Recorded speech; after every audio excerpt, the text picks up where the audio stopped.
വീണ്ടും സ്നേഹവന്ദനങ്ങൾ. ഇസ്രയേലിനെതിരെ കടുത്ത ആരോപണങ്ങളുമായി കേരളത്തിലെ മാധ്യമങ്ങൾ. ഇസ്രയേലിനെ പഴിക്കുകയും ഹമാസിനെ പുകഴ്ത്തുകയും ചെയ്യുന്ന ഒരു കൃത്രിമ ശൈലി മാധ്യമങ്ങൾ തുടർന്നുവരുന്നു. സ്വന്തം രാഷ്ട്രത്തെക്കാൾ ഏറെ ഹമാസിനോടുള്ള ഇവരുടെ വാത്സല്യം അന്താരാഷ്ട്ര തലത്തിൽ നടക്കുന്ന ഗൂഢാലോചനകളുടെ നിഴൽ മാത്രമാണെന്ന് സത്യം പറയാതെ വയ്യ. ഇസ്രയേൽ ഹമാസ് വെടിനിർത്തൽ കരാർ പ്രഖ്യാപനത്തെ തുടർന്നാണ് ഇത്തരം ആരോപണങ്ങൾ കേരള മാധ്യമങ്ങൾ ഉയർത്തുന്നത്. ഭീകരവാദികളുടെ പ്രചരണ ഉപാധിയായി കേരളത്തിലെ മാധ്യമങ്ങൾ മാറിക്കൊണ്ടിരിക്കുന്നു. ഇത് ദേശീയതയ്ക്ക് വളരെ അപകടകരമാണെന്നുള്ളത് അധികാരസ്ഥാനത്തുള്ളവർ മനസ്സിലാക്കണം. അല്ല, ദേശസ്നേഹികൾ ഇത് മനസ്സിലാക്കണം. 6 ഇസ്ലാമിക രാജ്യങ്ങളുടെ പിന്തുണയോടെ ഹമാസ് ഭീകരർ 2023 ഒക്ടോബർ 7 ഇസ്രായേലിലേക്ക് നുഴഞ്ഞുകയറി അവിടെയുള്ള സ്ത്രീകൾക്കും കുട്ടികൾക്കും തേനും പാലും വിതരണം ചെയ്തു.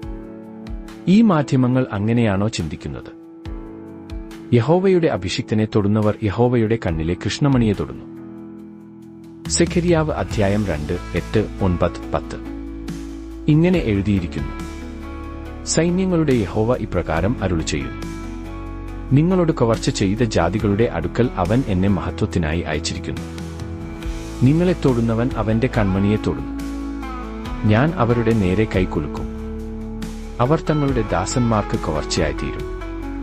സൈന്യങ്ങളുടെ യഹോവ എന്നെ അയച്ചിരിക്കുന്നു എന്ന് അറിയുകയും ചെയ്യും.